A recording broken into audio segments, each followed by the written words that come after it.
ഇതാണ് കോട്ട്. ഞാനും കുട്ടി മാച്ചിങ് ആണ് കേട്ടോ. Matching as usual. ആദ്യമായിട്ട് സൂട്ട് റിസപ്ഷന് ശേഷം നമ്മുടെ റിസപ്ഷന് ഇട്ടിട്ടുണ്ടായിരുന്നതാണ് സൂട്ട്. അതിനുശേഷം ആദ്യമായിട്ടാണ് നമ്മൾ മാൻ ഷെയറിൽ പോയിട്ട് എടുത്തതാണ് കേട്ടോ. അത് കൊള്ളാല്ലേ? ഇങ്ങനെ സിമ്പിൾ ഡ്രസ് ധരിക്കുന്നവര് ഇഷ്ടല്ലേ? ഒരു നല്ല ഉറക്കക്ഷീണുണ്ട്.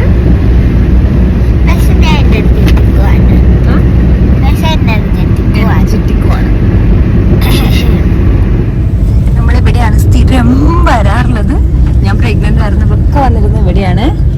ഈ ഹോസ്പിറ്റൽ ക്യാമ്പസിനകത്ത് തന്നെയുള്ള ഹോസ്പിറ്റൽ. ഓർമ്മയുണ്ടോ പൊന്നു?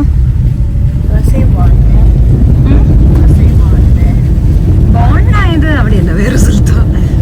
ഡെലിവറിക്ക് മാത്രം നമ്മൾ വേറെ സ്ഥലത്തേക്ക് പോകും.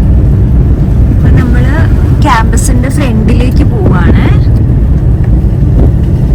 അവിടെ ഓഡിറ്റോറിയത്തിൽ. निकलने में तकलीफ होगा क्या? सभी गाड़ी वहीं जा रहे हैं. ऐसे तो सामने ही छोड़ दीजिए, नो प्रॉब्लम. सामने लंबा पड़ेगा ना. ओके.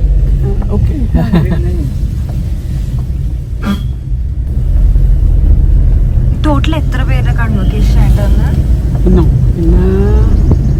എനിക്ക് അത്ര നമ്പർ അറിയില്ല. കൊറേ പേരുണ്ട് കേട്ടോ. ഇത്തവണ നേരത്തെ യൂഷ്വലി ഓഗസ്റ്റിലാണ് ഉണ്ടാവാറ്. അങ്ങനെ ആകുമ്പോ ഇതിങ്ങനെ മഴ കുറച്ചൊന്ന് കുറയും. ഇതിപ്പോ ജൂലൈ മാസം ആയതുകൊണ്ട് നല്ല ഗംഭീര മഴയാണ്. നോക്കി ബേബി ഡോഗ്സ്.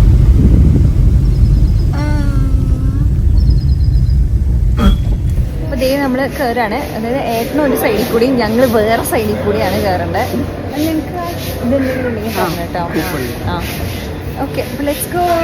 അപ്പോൾ ഇന്നലെ റിഹേഴ്സലിൽ ഓൾറെഡി പറഞ്ഞിട്ടുണ്ടായിരുന്നു എങ്ങനെയാണ് ഈ കോട്ട് പിൻ ചെയ്ത് വെക്കേണ്ടതെന്നുള്ളത്. അപ്പോൾ ഏട്ടന് കയറിനേക്കാട്ടിനും മുന്നേ ഒന്ന് പിൻ ചെയ്ത് റെഡിയാക്കി വെക്കാൻ വേണ്ടിയിട്ടാണ് കേട്ടോ. ഓരോ ഡിഗ്രിക്കും ഓരോ കളർ കോട്ടാണ്. എനിക്ക് തോന്നുന്നു ബിടെക്കിന് ബ്ലാക്കാണ്, PhDക്ക് റെഡാണ് കേട്ടോ. അപ്പോൾ ഇതൊന്ന് നടുവിലൊന്ന് പിൻ ചെയ്യണം. ഇമ്മക്കുട്ടിയാണ് ഷൂട്ട് ചെയ്ത് തരുന്നത്. പിന്നെ നമുക്ക് നെക്കിൻ്റെ അവിടെ ആയിട്ട് ഇടാനായിട്ട് പറഞ്ഞിട്ടുണ്ട്. അവിടെയും ഒന്ന് പിൻ ചെയ്ത് സെറ്റ് ചെയ്യണം. ക്രൂരമായ തിരക്ക് നമുക്കുണ്ടല്ലോ. ഞങ്ങൾ 8:45, 9 മണിക്കാണ് പരിപാടി. 8:45 എത്തിയിട്ടും നമ്മൾ ഉദ്ദേശിച്ച പോലെ കിട്ടിയില്ല കേട്ടോ സീറ്റ്. ഇതൊരു സൈഡിലേക്ക്, ഓഡിറ്റോറിയത്തിൻ്റെ ഈ സൈഡിലേക്കാണ്. നമുക്ക് നടുവിൽ കിട്ടണമെങ്കിൽ, കറക്റ്റ് കാണുന്ന തരത്തിൽ കിട്ടണമെങ്കിൽ എനിക്ക് തോന്നുന്നു വല്ല 8:30 വന്നിരിക്കണമായിരുന്നു അല്ലേ. സാരില്ല. ഞാൻ പറഞ്ഞില്ലേ നമ്മൾ നേരത്തെ വന്നിട്ടും നമുക്ക് സൈഡിലേക്കുള്ളതാണ് കേട്ടോ. നേരത്തെ വെച്ചാൽ 15 മിനിറ്റ് നേരത്തെ വന്നുള്ളൂ. സൈഡിലേക്കുള്ളതാണ് കിട്ടിയത്. നടുവിലത്തെ കറക്റ്റ് കാണാൻ പറ്റുന്ന പോലെ, അതായത് ഓഡിറ്റോറിയത്തിൻ്റെ സ്റ്റേജ് കറക്റ്റ് കാണാൻ പറ്റുന്ന പോലെയുള്ള സീറ്റ്സ് എല്ലാം ഫിൽഡ് ആയിരുന്നു കേട്ടോ. കാരണം ബിടെക് ഉണ്ട്, PG ഉണ്ട്, PhD ഉണ്ട്. PhDയുടെ ആളുകൾ കുറച്ച് കുറവായിരുന്നു, 35 അത്രയൊക്കെ ഉണ്ടായിരുന്നു. പക്ഷെ ബിടെക് കുറേ ഉണ്ടല്ലോ, പല ബ്രാഞ്ചസിൻ്റെ എല്ലാവരും ഉണ്ടല്ലോ. എന്നാലും നമ്മൾ CTT സെറ്റ് ആയി. This is a formal occasion. Each level of scholarly achievement, the PhD, the higher degree. അയ്യോ ഇതിപ്പോൾ തുടങ്ങായിട്ടോ. ഇനിയിപ്പോൾ അധികം സമയം എടുക്കില്ല. തുടങ്ങുമ്പോൾ കുറച്ച് പ്രസംഗവും കാര്യങ്ങളൊക്കെ ഉണ്ടാവും. അത് കഴിഞ്ഞ് കഴിഞ്ഞാൽ പിന്നെ പരിപാടി, അതായത് സർട്ടിഫിക്കറ്റ് കൊടുക്കലാണ്. അപ്പോൾ ഏട്ടൻ്റെ കഴിഞ്ഞാൽ ഞങ്ങൾ ഇറങ്ങാൻ വെച്ചിട്ടാണ്. എന്നിട്ട് ഫുൾ പരിപാടി കഴിഞ്ഞ് കഴിഞ്ഞാൽ വരാമല്ലോ. അപ്പോൾ അത് വിചാരിച്ചിട്ടാണ്. അയ്യോ നമ്മൾ ഭയങ്കര എക്സൈറ്റഡാണ്. ഞാനും മക്കുട്ടി ഇങ്ങനെ വീഡിയോ എടുക്കാൻ വേണ്ടിയിട്ട് ഇങ്ങനെ റെഡി ആയിട്ട് ഇങ്ങനെ ഇരിക്കുകയാണ് കേട്ടോ. विवेक चंद्रन KP.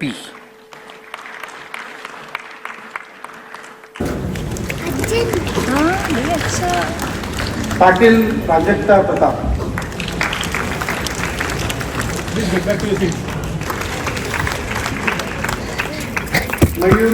പക്ഷെ പിള്ളേർക്കൊക്കെ എന്തൊരു സന്തോഷം എന്ന് പറയും ഇങ്ങനെ എടുത്തെറിയാനായിട്ട്. മെയിനായിട്ട് ബിടെക് പിള്ളേരാണ് കേട്ടോ. അവരുടെ തൊപ്പി എടുത്തെറിഞ്ഞ് ഈ ഫുൾ കോൺവൊക്കേഷൻ കഴിഞ്ഞതിന് ശേഷമാണ് കേട്ടോ ഇങ്ങനെ തൊപ്പിയൊക്കെ എറിഞ്ഞ്. നല്ല രസമുണ്ടായിരുന്നു കാണാനായിട്ട്. അപ്പോൾ നമ്മൾ പോവാം കേട്ടോ. അയ്യോ ദേ വീഴാൻ പോണു. ഏട്ടൻ്റെ കഴിഞ്ഞുല്ലോ. അപ്പോൾ ഞങ്ങൾ ഇറങ്ങി അബിയുടെ വീട്ടിലേക്ക് പോവാച്ചിട്ട്. അപ്പോൾ ഇമ്മക്ക് അബിയുടെ എൽസിയുടെയും കൂടെ കളിക്കാമല്ലോ. ഞങ്ങൾ എന്തായാലും ഉച്ചയ്ക്ക് ഇറങ്ങല്ലേ. അപ്പം ഇന്നിപ്പോൾ കുറച്ച് നേരം കൂടിയല്ലേ കളിക്കാൻ കിട്ടുള്ളൂ. എൻ്റെ സാരിയൊക്കെ ആകെ നനഞ്ഞു കേട്ടോ. എനിക്ക് കുറച്ചും കൂടിയൊക്കെ ഫോട്ടോസും വീഡിയോസും ഒരുമിച്ചൊക്കെ എടുക്കണം എന്നൊക്കെ ഉണ്ടായിരുന്നു. പക്ഷെ അത് നടന്നില്ല. അപ്പോൾ അതുകൊണ്ട് ഒന്നും ചെയ്യാനില്ല. ഞാനപ്പോൾ അവിടെ പോയിട്ട് റൂമിൽ പോയിട്ട് ഡ്രസ്സും ചേഞ്ച് ചെയ്യാമെന്ന് വിചാരിച്ചിട്ടാണ്. എൻ്റെയും ഇമ്മക്കുട്ടിയുടെ ഇനി ഇതെന്തായാലും പറ്റില്ല, നല്ലോണം നനഞ്ഞിട്ടുണ്ട്. അതൊന്ന് ഉണക്കി മടക്കി എടുത്ത് വെച്ചിട്ട് ഈ നാട്ടിൽ പോയിട്ട് നമുക്ക് ഫോട്ടോ എടുക്കാം അല്ലേ ബേബി? നമ്മുടെ ഒരുമിച്ചുള്ളത്. ഞാൻ അടുത്ത ഗ്രൗണ്ട് കാണിച്ചിട്ട് നൊസ്റ്റ് വരുന്നുണ്ടോന്ന് പറയൂ കേട്ടോ. കണ്ടോ ഈ ഗ്രൗണ്ടിൽ നമ്മൾ ആക്ച്വലി കുറേ ഫോട്ടോസൊക്കെ എടുത്തിട്ടുണ്ട് ഈ ഗ്രൗണ്ടിൽ വന്നിട്ട്. അങ്ങനെ എനിക്ക് ശരിക്കും ഞാൻ പറഞ്ഞിട്ടില്ല തോന്നുന്നു. ഞാൻ ഇവിടെ വരുമ്പോഴാണ് ഞാൻ ഗോവയിൽ താമസിച്ചിരുന്നു എന്ന് തന്നെ എനിക്ക് ഓർമ്മ വരണേ. എനിക്ക് തോന്നണത് ഞാൻ ചെറുപ്പം മുതലേ ഇങ്ങനെ മാറി ഓരോ സ്ഥലത്തേക്ക് പോകുമ്പോൾ നമ്മളങ്ങ് അഡ്ജസ്റ്റ് ആവുമല്ലോ. നമുക്ക് ഇഷ്ടമുണ്ടെങ്കിലും ഇഷ്ടമില്ലെങ്കിലും നമ്മൾ അതായിട്ട് അഡ്ജസ്റ്റ് ആവും. പിന്നെ എൻ്റെ സ്വഭാവം കുറേ അങ്ങനെയാണെന്ന് എനിക്ക് തോന്നുന്നുണ്ട്. പിന്നെ എൻ്റെ അച്ഛൻ എപ്പോഴും പറയും നമ്മുടെ കയ്യിൽ കൺട്രോൾ ഇല്ലാത്ത സംഗതികൾക്ക് നമ്മൾ വിഷമിച്ചിട്ടും ഒന്നും കാര്യമില്ല എന്നുള്ളത്. അപ്പോൾ അതുകൊണ്ടാണ് തോന്നുന്നു ഞാൻ നാട്ടിലെത്തി പെട്ടെന്ന് അഡ്ജസ്റ്റ് ആയി. ഇതൊന്ന് പിടിക്കുക കണ്ട വാപ്പ പിടിച്ചോ, അമ്മ നനഞ്ഞാലും കുഴപ്പമില്ല. അപ്പം ഞാൻ നാട്ടിൽ എത്തി പെട്ടെന്ന് തന്നെ അഡ്ജസ്റ്റ് ആയിട്ടോ. അപ്പോൾ എനിക്കറിയാം ഇനിയിപ്പോൾ എന്തായാലും ഞാൻ നാട്ടിലാണ്, കുഞ്ഞുനെ എന്തായാലും ഇവിടെ ചേർത്തിയല്ലോ. അപ്പോൾ നാട്ടിലാണ് നമ്മൾ എന്നുള്ളൊരു ഇത് നമ്മുടെ മനസ്സിൽ വന്നു. ഇനിയിപ്പോൾ ഗോവയാണ് നല്ലത്, ഗോവയിൽ താമസിച്ചിരുന്നപ്പോൾ ഇങ്ങനെ കുറേ കാര്യങ്ങളുണ്ടായിരുന്നു എന്നൊന്നും വിചാരിച്ചിട്ട് കാര്യമില്ല. നമുക്കത് മാറ്റാൻ പറ്റില്ല, അത് വിഷമിച്ചിട്ട് ഒന്നും കാര്യമില്ല. അപ്പോൾ അതുകൊണ്ടാണ് തോന്നുന്നു ഞാൻ ഗോവ ശരിക്കും മറന്നു. സത്യം പറഞ്ഞു കഴിഞ്ഞാൽ അങ്ങനെ ഞാൻ അധികമൊന്നും ഓർക്കണേ ഉണ്ടായിരുന്നില്ല. ഇവിടെ വന്നപ്പോൾ പക്ഷേ ഇതൊക്കെ കണ്ടപ്പോൾ എനിക്ക് ഭയങ്കര ഓർമ്മകൾ വന്നു കേട്ടോ. നല്ലോണം കുറേ ഓർമ്മയൊക്കെ വന്നു. ഇറ്റ്സ് ഓക്കെ, ഇങ്ങനെയല്ലേ നമ്മുടെ ലൈഫ് എന്ന് പറയണത്. മാറ്റങ്ങളുണ്ടാവും, നമ്മൾ അതിനനുസരിച്ച് ചേരുക, മുന്നോട്ട് പോവുക എന്നുള്ളതല്ലാണ്ട് വിഷമിച്ചിരിക്കണമെങ്കിൽ യാതൊരു അർത്ഥമില്ല അല്ലേ? അതെ പിടിച്ചോ. This supermarket is the place we came and ate ice cream while I went to daycare while also going to first standard in school. അതെ ഇമ്മൂനെ അബിയുടെ അവിടെ ആക്കിയിട്ട് ഞാൻ ഇങ്ങോട്ട് വന്നു കേട്ടോ. അപ്പോൾ ഏട്ടൻ എന്താ ഇവിടെ കോളേജിൻ്റെ ഫ്രണ്ടിലേക്ക് വരാമെന്ന് പറഞ്ഞിട്ടുണ്ട്. അപ്പോൾ നമുക്ക് ലഞ്ച് ഉണ്ട് കേട്ടോ. അപ്പോൾ ഞാനും ഏട്ടനും ഇവിടെ നിന്ന് തന്നെ ലഞ്ച് കഴിക്കും. ഇമ്മക്കുട്ടി അവിടെ നിന്നാണ് ലഞ്ച് കഴിക്കണേ പറഞ്ഞു ഫ്രണ്ട്സിനൊപ്പം. അപ്പോൾ ഏട്ടൻ ഇവിടേക്ക് വരാമെന്ന് പറഞ്ഞിട്ടുണ്ട് ഓഡിറ്റോറിയത്തിൽ നിന്ന്.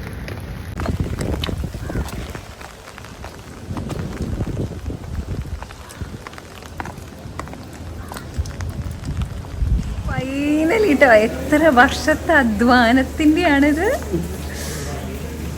ഹാപ്പി? അയ്യോടാ സോ ഹാപ്പി.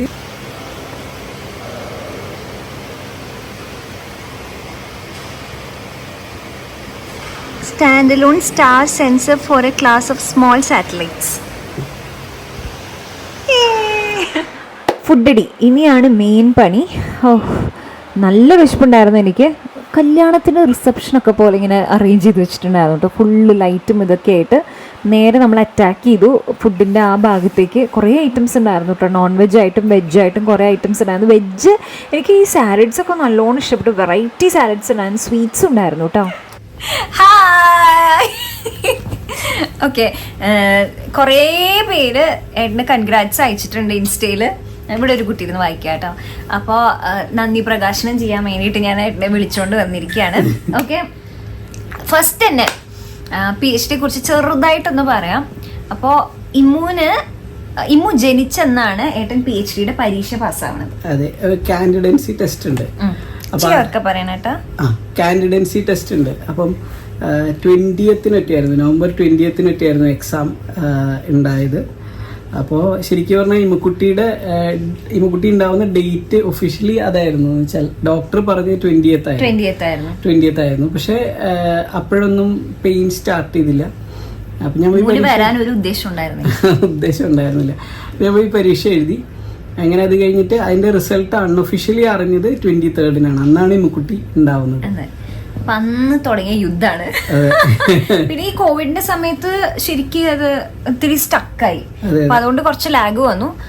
പക്ഷെ കഴിഞ്ഞിട്ട് ഒരു വർഷമായില്ലേ, കഴിഞ്ഞിട്ട് ഒരു വർഷമായി. പക്ഷെ കൺവൊക്കേഷൻ ഇപ്പൊ ആവണൂന്നേ ഉള്ളൂ. അപ്പൊ ഓൾമോസ്റ്റ് 6.5 വർഷം എടുത്തു. ടെക്നിക്കലി പറയുകയാണെങ്കിൽ കറക്റ്റ് 6.5 വർഷത്തിലാണ് PhD കംപ്ലീറ്റ് ചെയ്തത്. പക്ഷെ ഈ PhDക്ക് വ്യത്യാസം എന്താ വെച്ചാൽ വർക്കിങ്ങും ആയിരുന്നു PhD ആയിരുന്നു, രണ്ടും കൂടി ഒരുമിച്ചാണ് ചെയ്തത്. അപ്പൊ അതിന്റെ സ്ട്രഗിൾ ഉണ്ടായിരുന്നു. പക്ഷെ ultimately it came out well. അതെ.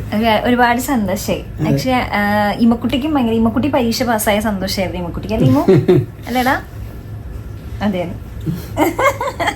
ഇമ്മ പൂളിലൊക്കെ കളിച്ച് ക്ഷീണിച്ച് ജലദോഷമൊക്കെ പിടിച്ച്, ജലദോഷം ഓൾറെഡി വരണ സമയത്തേ ഉണ്ടായിരുന്നു കേട്ടോ. പിന്നെ ഈ ട്രെയിനിൽ AC ഒക്കെ ആയിട്ട് ക്ഷീണിച്ച് തളർന്നിരിക്കുകയാണ്, ഉറക്കം വരുന്നുണ്ട്. അയ്യോടാ. അപ്പൊ അങ്ങനെ, അപ്പൊ എന്നെന്താ തോന്നണേ? ചെറുതായിട്ട് ഒരു കാര്യം പറയാം. അതായത് ഞങ്ങൾ ശരിക്കും ബാംഗ്ലൂർ, ഞാൻ ജനറൽ മോട്ടോഴ്സിലാണ് വർക്ക് ചെയ്തിരുന്നത് മുമ്പ്. ബാംഗ്ലൂർ ജനറൽ മോട്ടോഴ്സിൽ എഞ്ചിനീയറായിട്ട് വർക്ക് ചെയ്യായിരുന്നു ഞാൻ മാസ്റ്റേഴ്സ് കഴിഞ്ഞിട്ട്. അപ്പോൾ ആ സമയത്ത് നമ്മളിങ്ങനെ വളരെ കംഫർട്ടബിൾ ആയിരുന്നു ശരിക്കും. വർക്ക് ലൈഫ് ബാലൻസ് ഒക്കെ ഭയങ്കര പ്രോപ്പറായിട്ട് പോകുമായിരുന്നു. വളരെ വർക്ക് ലോഡ് കുറഞ്ഞൊരു അവസ്ഥയായിരുന്നു ആ സമയത്ത്. അപ്പോഴാണ് PhD ചെയ്യണമെന്ന് ആഗ്രഹമുണ്ട്. അങ്ങനെയാണ് എന്നാൽ പിന്നെ ടീച്ചിങ്ങിന് ജോയിൻ ചെയ്യാം, എന്നിട്ട് പാർട്ട് ടൈമായിട്ട് PhDക്കും ജോയിൻ ചെയ്യാമെന്നുള്ളൊരു പ്ലാൻ ഉണ്ടാവുന്നതന്നെ ആ സമയത്ത്. അപ്പം എന്നോട് PhD കഴിഞ്ഞ അല്ലെങ്കിൽ ഇങ്ങനെ പാർട്ട് ടൈമായിട്ട് PhD ചെയ്തുകൊണ്ടിരിക്കുന്ന പലരുമായിട്ട് ഞാൻ സംസാരിച്ചപ്പോൾ അവർ പറഞ്ഞൊരു കാര്യം, ഭയങ്കര സ്ട്രെസ്ഫുൾ ആയിരിക്കും. കാരണം ഈ വർക്ക് ലൈഫ് ബാലൻസ് മെയിൻറ്റെയിൻ ചെയ്യുക എന്നുള്ളത് ഓൾമോസ്റ്റ് ഇമ്പോസിബിൾ ആണ്. Ultimately everything depends on your supervisor, പിന്നെ നിങ്ങൾ എടുക്കുന്ന ഫീൽഡ്, അതൊരു വലിയ ഫാക്ടറാണ്. പക്ഷേ ജനറലി നമ്മളിങ്ങനെ പാർട്ട് ടൈമായിട്ട് ജോലി ചെയ്ത് PhD ചെയ്യുമ്പോൾ അതിനൊരു സ്ട്രഗിൾ ഉണ്ടെന്ന് പറഞ്ഞിട്ടുണ്ടായിരുന്നു. കാര്യം 3 ഫേസസ് ആണ് നമുക്ക് മൊത്തത്തിൽ. അതായത് സോഷ്യൽ ലൈഫ് ഉണ്ട്, പിന്നെ പേഴ്സണൽ ലൈഫ് ഉണ്ട്, ഫാമിലി ടൈം, പിന്നെ ഈ അക്കാഡമിക് ലൈഫ് ഉണ്ട്. അപ്പോൾ ഇതിൽ നമ്മൾ ഏതെങ്കിലും ഒരു സാധനത്തിന് നമ്മൾ ഇമ്പോർട്ടൻസ് കൂടുതൽ കൊടുത്തു കഴിഞ്ഞാൽ മറ്റ് 2 ഏരിയാസും സഫർ ചെയ്യും. വരും, അതാ വന്നു സത്യം. മറ്റു 2 ഏരിയാസും സഫർ ചെയ്യും. അപ്പം എനിക്കത് ഏകദേശം ഒരു ധാരണയുണ്ടായിരുന്നു. പക്ഷേ ഇനീഷ്യലി വളരെ സക്സസ്ഫുൾ ആയിട്ട് ഈ വർക്ക് ലൈഫ് ബാലൻസ് ഒക്കെ മെയിൻറ്റെയിൻ ചെയ്ത് എനിക്ക് പോകാൻ പറ്റി. പക്ഷെ കുറച്ചങ്ങോട്ട് കഴിഞ്ഞപ്പോൾ ഈ കുട്ടി കുറച്ചും കൂടി ഒന്ന് വലുതായി തുടങ്ങി, ആ ഒരു പൊസിഷനിലേക്ക് എത്തിക്കഴിഞ്ഞപ്പം കാര്യങ്ങളൊക്കെ കുറച്ച് കയ്യിൽ നിന്ന് പോയിട്ടുണ്ടായിരുന്നു. പിന്നെ ലോക്ക്ഡൗൺ വന്നതോട് കൂടിയിട്ട് മെൻ്റലി ഭയങ്കര സ്ട്രെസ്ഫുള്ളായി. ആ സമയത്ത് വർക്കും കാര്യമായിട്ടൊന്നും നീങ്ങുന്നുണ്ടായിരുന്നില്ല. ജോലിയുടെ കാര്യത്തിലും വേറെന്ന് വെച്ചാൽ നമ്മൾ ഈ ക്ലാസ്സിൽ എടുക്കുന്ന ഫിസിക്കലായിട്ട് ക്ലാസ് റൂമിൽ ക്ലാസ് എടുക്കുന്ന പോലെയല്ലല്ലോ ഈ ഓൺലൈനിൽ ക്ലാസ് ഹാൻഡിൽ ചെയ്യുക. അപ്പോൾ അതും ഭയങ്കര ഒരു മാറ്റം വന്നപ്പോൾ ബുദ്ധിമുട്ടുണ്ടായിരുന്നു. അപ്പോൾ ആ സമയത്ത് കാര്യമായിട്ട് വർക്കൊന്ന് സ്റ്റോപ്പായി. പിന്നെ വീണ്ടും അത് റിവാമ്പ് ചെയ്ത് എടുക്കാൻ സമയമെടുത്തു. അങ്ങനെയൊക്കെയാണ് അത് മൊത്തത്തിൽ ഷേപ്പ് അപ്പ് ചെയ്ത് വന്നത്. അപ്പം സ്ട്രഗിൾ ഉണ്ടായിരുന്നു. പക്ഷെ ഞാൻ പറയുന്നത് അല്ല, അങ്ങനെയല്ല. നമ്മൾ ഇപ്പോൾ എന്തൊക്കെ പറഞ്ഞാലും ഒരു കുറേ ഫോൾ ബാക്ക് ഓപ്ഷൻസ് ഉണ്ടായിരുന്നു. നമുക്കങ്ങനെ ഭയങ്കരമായിട്ട് പണി കിട്ടാവുന്ന ഒരു സിറ്റുവേഷൻ ഒന്നും ഉണ്ടായിരുന്നില്ല. അപ്പോൾ ആ തരത്തിൽ നോക്കുകയാണെങ്കിൽ നമുക്കങ്ങനെ കംപ്ലയിൻറ്റ് ചെയ്യാനും, ഇപ്പം എനിക്ക് കംപ്ലയിൻറ്റ് ചെയ്യാൻ ഒരു അർഹതയില്ല സത്യത്തിൽ. കാരണം ഇങ്ങനെയൊന്നും അല്ലാതെ ഫിനാൻഷ്യൽ സ്റ്റെബിലിറ്റി ഇല്ലാണ്ടെയും അതുപോലെ ഇപ്പോൾ സൂപ്പർവൈസേഴ്സിൻ്റെ ഒന്നും സപ്പോർട്ട് ഇല്ലാണ്ടെയൊക്കെ ഭയങ്കര ബുദ്ധിമുട്ടി PhD ചെയ്യുന്ന ഒരുപാട് പേര് എനിക്ക് അറിയാം പേഴ്സണലി. അപ്പോൾ അവരുടെയൊക്കെ ഒരു ലൈഫ് വെച്ച് നോക്കുമ്പോൾ നമുക്ക് ഫിനാൻഷ്യലി ബുദ്ധിമുട്ടില്ല. കാരണം ജോലിയുണ്ട് ഇപ്പുറത്ത്, പാർട്ട് ടൈം ആയിട്ടാണ് ചെയ്യുന്നത്. അപ്പോൾ ആ ഒരു കൺസിഡറേഷൻ സൂപ്പർവൈസറുടെ സൈഡിൽ നിന്നുണ്ടായിരുന്നു. സൂപ്പർവൈസർ സപ്പോർട്ടീവായിരുന്നു. പിന്നെ മൊത്തം ഇപ്പം ഇവിടെ ഞാൻ വർക്ക് ചെയ്ത ഈ സ്ഥലത്ത് സപ്പോർട്ട് സിസ്റ്റം വളരെ നല്ലതായിരുന്നു. പിന്നെ നമുക്ക് എന്താ പറയുക, പേഴ്സണലി ഭയങ്കരമായിട്ട് നമ്മളെ കൂടെ നിർത്തുന്ന കുറേ ഫാക്കൽറ്റീസ് ഉണ്ടായിരുന്നു. ഫാക്കൽറ്റീസ് എന്നല്ല, അവർ നമ്മുടെ ഫാമിലിയിൽ തന്നെ പറയാം, ആ രീതിയിൽ നമ്മളെ കൊണ്ട് നടക്കുന്ന ആളുകളുണ്ടായിരുന്നു. അപ്പോൾ അതൊക്കെ കൊണ്ട് ഈ കാര്യങ്ങളൊക്കെ നമുക്ക് മാനേജ് ചെയ്ത് കൊണ്ടുപോകാൻ പറ്റി. അപ്പം എനിക്ക് ശരിക്കും പറഞ്ഞാൽ പേഴ്സണലി ഏറ്റവും വലിയ കടപ്പാട് അശ്വതിയോട് തന്നെയാണ്. ഞാൻ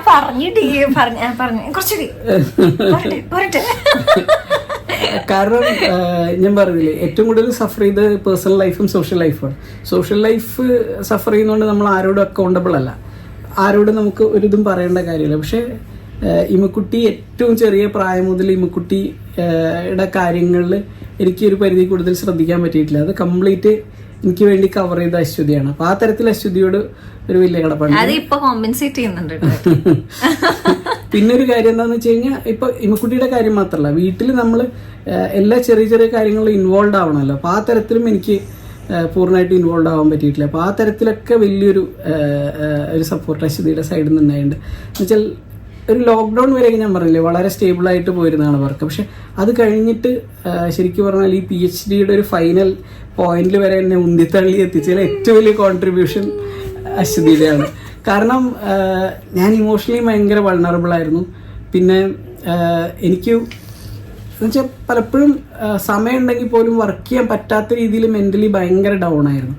അപ്പോൾ ആ സമയത്തൊക്കെ ഭയങ്കരമായിട്ട് സപ്പോർട്ട് ചെയ്ത് അശ്വതി. അതുപോലെ തന്നെ ഇമ്മക്കുട്ടി ഭയങ്കര ഇമ്മക്കുട്ടി ഭയങ്കര അണ്ടർസ്റ്റാൻഡിങ്. സബ്സ്ക്രൈബേഴ്സിനോട് നന്ദി പറയാനായിരുന്നു ഉദ്ദേശിച്ചത്. അതിലേക്ക് നമുക്ക് എത്താലോ. ഇമ്മക്കുട്ടി ഭയങ്കര അണ്ടർസ്റ്റാൻഡിങ് ആണ്. ഇമ്മക്കുട്ടിക്ക് ഒരു പ്രായമൊക്കെ കഴിഞ്ഞ് കഴിഞ്ഞിട്ട് ഇങ്ങനെ ഞാൻ വേറൊരു കാര്യത്തിൽ ഭയങ്കര എൻഗേജ്ഡ് ആണെന്നുള്ളത് മനസ്സിലായി തുടങ്ങിയപ്പം എന്നോടൊട്ടും ഡിമാൻഡിങ് ആയിരുന്നില്ല. അത്രയും അശ്വതിയോട് ചോദിക്കും കാര്യങ്ങളൊക്കെ. പക്ഷെ എന്നോട് അങ്ങനെ ചില കാര്യങ്ങൾ പറഞ്ഞ് വാശി പിടിക്കുക, അങ്ങനെ ഉണ്ടാവണം നിർബന്ധം പറയാം, അങ്ങനെയൊന്നുമില്ല. ഇപ്പോൾ പറയും. ഇപ്പം ഇമ്മക്കുട്ടിക്ക് അറിയാം എൻ്റെ ഈ തിരക്ക് കഴിഞ്ഞു എന്നുള്ള അറിയാം. അതുകൊണ്ട് ഇമ്മക്കുട്ടി പറയണം ഇന്ന സമയത്ത് ഇവിടെ എത്തണം, ഇത് ചെയ്യണമെന്ന് കൃത്യമായിട്ട് പറയും. മുമ്പൊന്നും ഇമ്മക്കുട്ടി അങ്ങനെ പറഞ്ഞിരുന്നില്ല. ആ ഒരു അണ്ടർസ്റ്റാൻഡിങ് ഇമ്മക്കുട്ടിക്ക് ഉണ്ടായിരുന്നു. പിന്നെ അക്കാഡമിക് സൈഡിലുള്ള എൻ്റെ സപ്പോർട്ട് കാര്യങ്ങൾ അതിനെ പറ്റിയിട്ടൊന്നും ഞാൻ ഡീറ്റെയിൽ ആയിട്ട് പറയുന്നില്ല. അത് ഞാൻ പേഴ്സണലി അവരോടൊക്കെ പറഞ്ഞിട്ടുണ്ട്. അങ്ങനെ നമ്മളെ സഹായിച്ച ഒരുപാട് കുറേ പേരുണ്ട്. നമ്മൾ അങ്ങനെ എടുത്ത് ഇതിൽ ഈ ഒരു പ്ലാറ്റ്ഫോമിൽ പറയുന്നില്ല എന്നുള്ളൂ. പക്ഷെ വി ഹാവ് ദാറ്റ്. അത് ഭയങ്കര കടപ്പാടുള്ള ചിലര് എന്തായാലും ഉണ്ട്. അതെ. പിന്നെ എനിക്ക് വലിയൊരു സപ്പോർട്ട് തോന്നിയിരുന്നത് പാരൻസാണ്. അശ്വതിയുടെ പാരൻസും എൻ്റെ പാരൻസും. നമ്മൾ മൊത്തത്തിൽ കുറേ പോയിന്റ്സിൽ ഭയങ്കര അൺസ്റ്റേബിൾ ആയിരുന്നപ്പോഴൊക്കെ ഇവരാണ് ഇന്റർഫിയർ ചെയ്ത് നമ്മളെ ഓക്കെ ആക്കി നിർത്തിയത്. തുടക്കത്തിൽ അശ്വതിയുടെ അച്ഛൻ്റെ സപ്പോർട്ട് ഭയങ്കരമായിരുന്നു. നമ്മൾ ബാംഗ്ലൂരിൽ നിന്ന് ഇങ്ങോട്ട് ഷിഫ്റ്റ് ചെയ്യുമ്പോൾ ഡിസിഷൻ എടുക്കുമ്പോൾ പോലും ഞാൻ എപ്പോഴും വിളിച്ചിരുന്നതും കൺസൾട്ട് ചെയ്തിരുന്നതും അശ്വതിയുടെ അച്ഛനെയും എൻ്റെ അച്ഛനെയാണ്. അപ്പം ഇവരുടെ സപ്പോർട്ട് ഭയങ്കരമായിരുന്നു. അതുപോലെ രണ്ടമ്മമാരും ഓരോ ആവശ്യങ്ങൾ വരുമ്പോഴും അവർ ബാക്കി എല്ലാ പരിപാടിയും നിർത്തി വന്ന് ഞങ്ങളുടെ കാര്യങ്ങൾ കറക്റ്റായിട്ട് കോവിഡ് ടൈമിലാണ് കോവിഡ് ടൈമിലാണ് പിന്നെ അങ്ങനെയൊന്നും യാത്ര ചെയ്യാനൊക്കെ പറ്റാണ്ട് എല്ലാവരും ഇതായിരുന്ന ഒരു സമയം തന്നെയാണ്. അതെ. പിന്നെ അതുപോലെ രണ്ട് അനിയന്മാരും അനിയത്തിയും, എൻ്റെ അനിയനും അനിയൻ്റെ വൈഫ്, അവർ രണ്ടുപേരും. അതുപോലെ അശ്വതിയുടെ അനിയനും, അവരും ഈ പറഞ്ഞ പോലെ നമ്മളിങ്ങനെ വേറെ എന്തോ ഒരു തിരക്കിലാണെന്നുള്ളൊരു കാര്യം മനസ്സിലാക്കി അതിനനുസരിച്ച് ബാക്കിയുള്ള എന്താ പറയുക എൻഗേജ്മെന്റ്സ് ഒന്നും ഞങ്ങളെ ഇങ്ങനെ ഒഴിവാക്കി സേഫാക്കി നിർത്താൻ ഭയങ്കരമായിട്ട് സപ്പോർട്ട് ചെയ്തിട്ടുണ്ട്. പക്ഷെ ഇതിലൊക്കെ ഉപരിയായിട്ട് ഇപ്പം ഇതൊക്കെ എന്ന് പറഞ്ഞാൽ ഇവർക്ക് അറിയാം. ഇത് കഴിഞ്ഞ് PhD കഴിഞ്ഞ് കഴിഞ്ഞാൽ ഞാൻ അവൈലബിൾ ആവും. പിന്നെ ടോട്ടലി ഇതൊക്കെ ഇപ്പം എനിക്കൊരു PhD ഡിഗ്രി കിട്ടി കരിയറിൽ അടുത്ത പോയിന്റിലേക്ക് എത്തുമ്പം ഇവർക്കും അത് ഗുണമാവും എന്നുള്ളൊരു ബോധ്യവും കൂടി ഇവർക്കുണ്ട്. പക്ഷേ ഇങ്ങനത്തെ ഒരു കാര്യവും ഇല്ലാതെ വെച്ചാൽ ഒരു തരത്തിലും ഇതിൻ്റെ ഒരു ഗുണഫലം ഇല്ലാതെയും ഭയങ്കരമായിട്ട് സപ്പോർട്ട് ചെയ്ത ആൾക്കാരാണ് ഇപ്പം എനിക്ക് ഇത്രയധികം വിശ്വാസം അയച്ചിട്ടുള്ള അശ്വതിയുടെ സബ്സ്ക്രൈബേഴ്സ് ആയിട്ടുള്ള ആളുകൾ അല്ലേ? ശരി, ഞാനത് ആലോചിച്ചില്ല കേട്ടോ. വർത്താനം പറയാൻ അദ്ദേഹത്തിന് കഴിഞ്ഞ ആരുള്ളൂ കേട്ടോ. നിങ്ങൾ ആലോചിക്കണം ഞാൻ തല്ലൂടുമ്പോഴുള്ള അവസ്ഥ എന്താണ്, എവിടെന്ന് എവിടേക്ക് എത്തിക്കുന്നുള്ളത് ഇപ്പൊ മനസ്സിലായില്ലേ? അപ്പൊ ഒന്ന് ആലോചിച്ച് നോക്കൂ, അത്ര അൺകണ്ടീഷണൽ ആയിട്ട് ഇങ്ങനെ സപ്പോർട്ട് ചെയ്യാനും. ഇടയ്ക്കിടയ്ക്ക് ഞാൻ കാണാറുണ്ട് ചില കമന്റ്സ് ഒക്കെ, PhD എന്തായി കേട്ടാന്നൊക്കെ ചോദിച്ചിട്ട് കമന്റ്സ് കാണാറുണ്ട്. PhD കഴിഞ്ഞോ എന്ന് ചോദിക്കുന്ന കമന്റുകൾ കാണാറുണ്ട്. അതുപോലെ എത്ര വിശ്വാസം ഞാൻ എല്ലാം വായിച്ചു കേട്ടോ, എല്ലാം വായിച്ചു. എനിക്ക് പേഴ്സണലി എല്ലാവരോടും താങ്ക്സ് പറയണമെന്നുണ്ട്. കാരണം ഭയങ്കര ഇമോഷണൽ ആവും ഈ ഒരു കാര്യത്തിൽ. അപ്പം ഞാൻ കമന്റ്സ് ഒക്കെ കണ്ടിരുന്നു, എല്ലാം വായിച്ചിട്ടുണ്ടായിരുന്നു. എല്ലാവരോടും പേഴ്സണലായിട്ട് തന്നെ താങ്ക് ചെയ്യണമെന്ന് നല്ല ആഗ്രഹമുണ്ട്. അങ്ങനെ പറ്റില്ലല്ലോ. അപ്പോൾ ഒരിക്കൽ അങ്ങനെ കമന്റിന് ഫുള്ള് താങ്ക് യു പറഞ്ഞിട്ട് ഏട്ടന്റെ ഇത് Gmail അക്കൗണ്ട് പൂട്ടിപ്പോയി. അതായത് എന്റെ അക്കൗണ്ടിൽ വന്നിട്ടല്ലേ ഏട്ടന്റെ അക്കൗണ്ടിൽ നിന്ന് കമന്റ് ഉണ്ട്. അപ്പൊ സ്പാമാന്ന് വിചാരിച്ചിട്ട് ഇപ്പോഴും എനിക്ക് തിരിച്ചു കിട്ടിയിട്ടില്ല. ഞാൻ എന്നിട്ട് വേറെ അക്കൗണ്ട് ഉണ്ടാക്കിയിട്ടാണ് യൂട്യൂബിലേക്ക് ലോഗിൻ ചെയ്തിട്ടുള്ളത്. അതുകൊണ്ട് യൂട്യൂബിൽ പറയുന്നത് ഇൻസ്റ്റയിലും പിന്നെ ആൾക്ക് അക്കൗണ്ട് ഇല്ല. അങ്ങനെ എന്നിട്ട് പറയൂ. അപ്പോൾ എല്ലാവരോടും പേഴ്സണലായിട്ട് തന്നെ നന്ദി പറയണം. ഭയങ്കര ഭയങ്കര സന്തോഷമുണ്ട് കേട്ടോ ഇങ്ങനെയൊക്കെ പറയുന്നത് കേൾക്കുമ്പോൾ. സ്നേഹമുണ്ട്. അതെ, കാരണം ഇപ്പം ഞാനൊന്നും ഇത്രയും സ്നേഹം ഡിസർവ് ചെയ്യുന്നില്ല. കാരണം ഞാൻ എപ്പോഴെങ്കിലും അശ്വതിയുടെ വീഡിയോയിൽ ഇടയ്ക്ക് വന്നാലായി അത്രയേ ഉള്ളൂ. അപ്പം അശ്വതിയോടുള്ള അല്ലെങ്കിൽ അശ്വതിയുടെ വർക്കിനോടുള്ള ഒരു ഇഷ്ടം കൊണ്ട് കൂടിയായിരിക്കും ചിലപ്പം ഇത്രയധികം പേര് കമൻറ്റ് ചെയ്തിട്ടുള്ളത്. പക്ഷേ താങ്ക് യു വെരി മച്ച്. അപ്പോൾ നമുക്കൊരു Q&A ചെയ്യാം കേട്ടോ. കുറേ പേര് ചോദിച്ചിട്ടുണ്ടായിരുന്നു എൻ്റെ PhD കുറിച്ച് ഡീറ്റെയിൽ ആയിട്ട് പറയുമെന്നൊക്കെ ഉള്ളത്. എനിക്ക് അതിനെക്കുറിച്ച് യാതൊരു ധാരണയില്ല. അപ്പോൾ എന്തെങ്കിലും ക്വസ്റ്റ്യൻസ് ഉണ്ടെങ്കിൽ ഇതിൻ്റെ താഴെ ചോദിച്ചാൽ മതി. PhD കുറിച്ച് എങ്ങനെയാണിത്? നമുക്ക് വളരെ എന്താ പറയുക, അക്കാഡമിക് ആയിട്ട് വേണ്ട, വേറെ ഇപ്പോൾ ഞാൻ പറയുന്നത് PhD എന്ന് പറയുന്ന ഒരു ജേണി ഉണ്ടല്ലോ, PhD ജേണി, അതുമായിട്ട് ബന്ധപ്പെട്ടിട്ടുള്ള എന്തെങ്കിലുമൊക്കെ ക്വയറീസ് ഉണ്ടെങ്കിൽ എന്താ നമുക്ക് ഇതാക്കാം. അക്കാഡമിക് ആയിട്ട് എന്തെങ്കിലും ഉണ്ടെങ്കിൽ എനിക്ക് മെയിൽ ചെയ്താൽ നമുക്ക് പേഴ്സണൽ ആയിട്ട് 1-to-1 ആയിട്ട് തന്നെ ഇതാക്കാം. അതിനിപ്പോൾ ഒരു സോഷ്യൽ മീഡിയയുടെ ആവശ്യമില്ലല്ലോ അല്ലേ? അപ്പൊ എന്തെങ്കിലും ഉണ്ടെങ്കിൽ കുറെ പേര് പറയാൻ, പക്ഷെ എന്താ സംശയം എനിക്ക് അറിയില്ല കേട്ടോ. അപ്പൊ അതുകൊണ്ട് എങ്ങനെ എന്തെങ്കിലും ഉണ്ടെങ്കിൽ ജസ്റ്റ് ചോദിച്ചിരുന്നോ? ചോദിക്കാറുണ്ട് ഇൻസ്റ്റയിലൊക്കെ. വിവേകേട്ടനോട് പറയോ അങ്ങനെ ഒരു Q&A ചെയ്യോ, എന്റെ കരിയറിനെ കുറിച്ച് Q&A ചെയ്യോ. അപ്പൊ അങ്ങനെ എഞ്ചിനീയറിംഗ് പഠിച്ചത് എങ്ങനെയാണ്, അങ്ങനെയൊക്കെ ഉള്ളത് എന്തെങ്കിലും ഉണ്ടെങ്കിൽ. ഇപ്പോഴത്തെ പിള്ളേർക്ക് പക്ഷെ ഭയങ്കര അതെ, ഇതിപ്പോ Q&A ചെയ്ത് ആരെങ്കിലും പറഞ്ഞു കൊടുക്കേണ്ട കാര്യമൊന്നുമില്ല. ഞാൻ ശരിക്കും ഇപ്പോഴത്തെ പുതിയ ആൾക്കാരെ പോഡ്കാസ്റ്റാ കാണാറ്. ഇവരെങ്ങനെയാണ് ഇവരുടെ കരിയർ ഷേപ്പ് ചെയ്യുന്നതാണ് ഞാൻ നോക്കാറ്.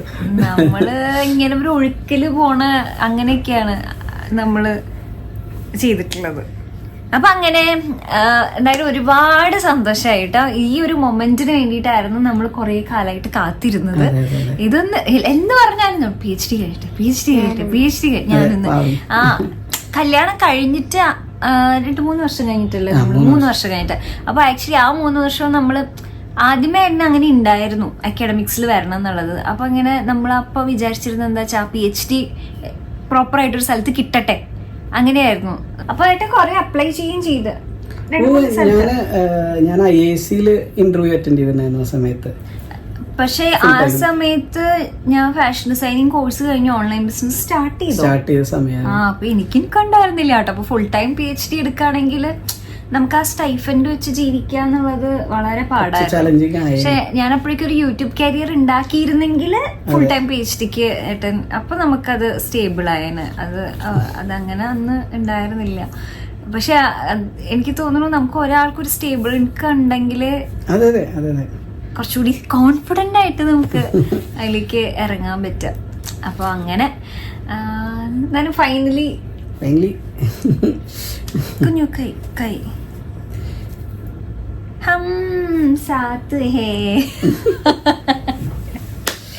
അപ്പൊ എന്തെങ്കിലും ക്വസ്റ്റ്യൻസ് ഉണ്ടെങ്കിൽ ചോദിച്ചാൽ മതി കേട്ടോ. അപ്പൊ നമുക്ക് ഈ ഒരു കുട്ടി ചിറ്റായിട്ട് നമുക്ക് ഇവിടെ വൈൻഡപ്പ് ചെയ്യാം. Thank you so much. ഒരുപാട് സന്തോഷമായി. എനിക്കിങ്ങനെ ഇൻസ്റ്റയിൽ മെസ്സേജസ് ചെയ്യാൻ, ചേട്ടാ കൺഗ്രാറ്റ്സ് നമ്മളിങ്ങനെ ഭയങ്കര ഹാപ്പിയായി കണ്ടപ്പോൾ ഒരുപാട് സന്തോഷമായി. വീട്ടിലൊരാൾക്ക് കിട്ടിയ പോലെ ഉണ്ട്.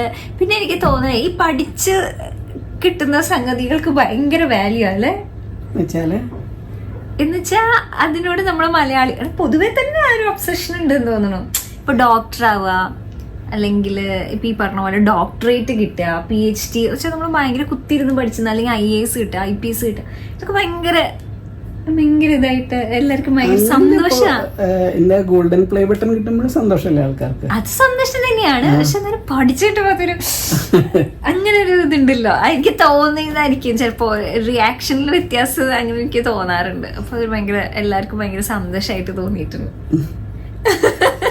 അപ്പൊ ലവ് യു സോ മച്ച്. അപ്പൊ നമ്മള് എന്തെങ്കിലും ഉണ്ടെങ്കിൽ ക്വസ്റ്റ്യൻസ് ചോദിക്കൂട്ടോ. ഞങ്ങൾ ഇങ്ങനെ ലൂസായിട്ടിരിക്കുക, ഉറങ്ങാത്തതിൻ്റെ ഒക്കെ ബുദ്ധിമുട്ടുകളൊക്കെ ഉണ്ട്. എത്ര നാളായില്ലേ ശരിക്കും ഉറങ്ങിയിട്ട്? ഇമ്മയ്ക്ക് നല്ല ഉറക്കം വരുന്നുണ്ട്. അപ്പൊ love you also so much. Thanks a lot. Love you. Bye ഇമുഷി. ബൈ.